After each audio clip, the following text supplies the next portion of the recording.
Chapter 7. The Primrose Path. The brilliant golden light erupted from the conservatory, illuminating the dead forest. It was more impressive even than the legendary lighthouse of the gods. It could be seen well beyond the boundaries of the dead woods, and it struck fear into the hearts of the villagers nearby. The young witches stood in the center of the room before their mother. They were surrounded by peering skeletal faces, looking in on them from outside the conservatory. The witches had never seen their forest so animated, so alive, and they had never seen their mother looking quite so dignified in all their years with her. Mania's skin was glowing in the light of the flowers as she reached for her small sickle knife hanging from her belt on a long silver chain. She sliced open her hand, cutting it deeply. The blood dripped down her long, bone-thin arm onto her golden dress as her daughters looked at her with fear and wonder. "My daughters, from this night forth and upon my passing, those who languish in the woods will be bound to you by my blood." Mania pushed her hair back from her face, smearing blood onto her forehead and into her hair.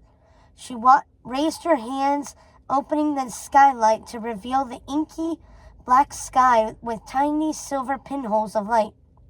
"Girls, give me your hands." The young witches reached out their trembling hands, exposing their palms. "Put your hands together." Their mother snapped. The witches quickly did as their mother said, moving their hands together, each slightly overlapping the other, and before they could react, their mother sliced open their palms in one quick, unceremonious slash. Primrose screamed and jerked her hand away, clutching it to her chest, smearing blood on her bodice.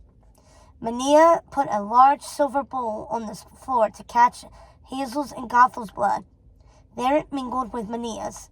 "Primrose, you must mingle your blood with ours." Primrose cried silently, clutching her hand. "I can't, Mother, I can't."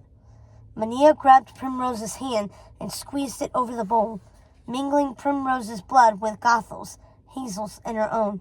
"Now stand back," she said, picking up the bowl. Mania raised the bowl above her head, offering it to the sky. The blood exploded, filling the air with crimson luminescence, and drifted up through the skylight and into the clouds, turning them and the stars a deep blood red that glistened like tiny fragments of rubies. Mania set down the bowl and stretched out her long, bony fingers, her hands shaking with her power as lightning exploded from her fingertips, causing the clouds to burst and rain blood on the dead woods, the witches, and her skeletal minions. "With this blood, the dead are now bound to us all, the four of us, forever." Primrose screamed again, falling to the floor, and wept uncontrollably, violently shaking with each sob. "I can't do this. I can't." Gothel picked up her sister and held her tightly in her arms. "Prim, calm down, please." Primrose looked terrified, her face speckled with blood. "I'm sorry, Gothel. I can't do this. I thought I could. I tried. I promise." "Silence!" Mania roughly took Primrose by the hair with one hand and covered her mouth with her bleeding hand. "You will take my blood," screamed Mania as Primrose flailed, trying to fight off her mother. Mania was too strong. She forced Primrose to the ground, still pressing her bleeding hand over Primrose's open mouth, muffling her screams as Primrose kicked, trying to get her mother off her. Gothel and Hazel stood, paralyzed with fear, as they watched their sister convulse, trying to wriggle out from under their mother while spitting blood into her face. Mania stood up and wiped her face, looking down on her daughter, splayed on the floor. "You think I don't know your heart, Primrose? Look at you, too weak to even take my blood. You're pathetic. Even your sisters see your flaws. Even they considered letting you leave the dead woods, because they know you would only be a hindrance to them. Well, I will save them the heartbreak of seeing you leave." Mania stretched out her long, spindly hands, clutching at the air, squeezing something within them. Primrose started to cough, grasping at her throat. Gothel couldn't believe what she was seeing. Her mother was killing Primrose. "Mother, stop!" screamed Hazel.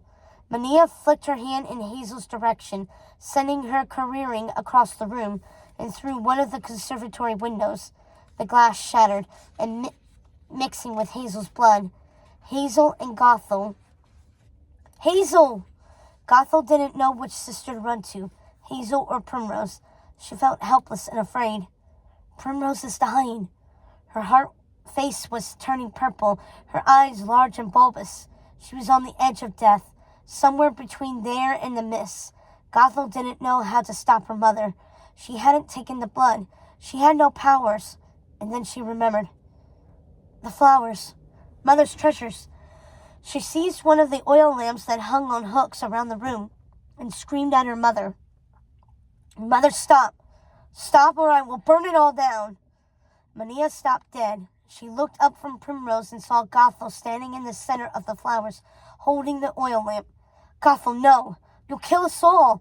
Put down the lamp! Not until you let Primrose go!" "Take her," said Mania, tossing Primrose onto the floor in a bloody heap. "Take your pathetic excuse for a sister. I don't want her." Mania stepped away from Primrose. "Take her out of here now before I change my mind and kill you all. Get out of here, now!" Gothel rushed to her sister and tried to rouse her. "Prim, can you walk? Let's get out of here." Primrose got up, wobbly on her feet, and let her sister guide her out of the conservatory to where Hazel was lying on the ground. Mania stood stark still, waiting and watching from the conservatory window to see what Gothel would do. "Hazel, are you okay?" Gothel helped the bloodied and bruised Hazel to her feet, all the while keeping an eye on her mother. "Don't you move, Mother, or I will do it," Gothel said in her most commanding voice. The three sisters stood there for what felt like an eternity, just looking at their mother. Gothel had to wonder how the three of them looked standing there. Did they look afraid? Did her mother think she was brave? Whatever her mother thought was not betrayed by the stone expression on her face. "I think she is more afraid than we are." "We have to kill her," Hazel said under her breath. "You have to," said Primrose, still clutching her bruised throat. "Silent, you wretched vipers," said Mania, sending Hazel and Primrose flying with her magic and smashing them against a tree, splintering it into bits. "Mother, stop. Please don't kill us." Mania's face utterly changed. She looked like an animal trying to make out a strange noise. "Kill you, Gothel? Never. I could never hurt you. Haven't you been listening to me? Haven't you read it in my journals? To hurt you would be like hurting myself. I could never hurt you, even if I wanted to. Then please leave my sisters alone. Please. Don't hurt them anymore." "Sisters?" Mania laughed. "Ha! They're nothing to you, Gothel. Hazel had promised. I wanted her to be your companion in magic. I wanted her to be your guide, to help you feel, because your heart is too much like mine. Too black. Hazel would be able to help you in matters of the heart. And Primrose? Well, I thought she would be a welcome distraction from your studies. Something to break the monotony and toiling. And that's all they are to you, Gothel. You, Gothel, you are mine. Then please don't break my heart. Please don't kill them," screamed Gothel.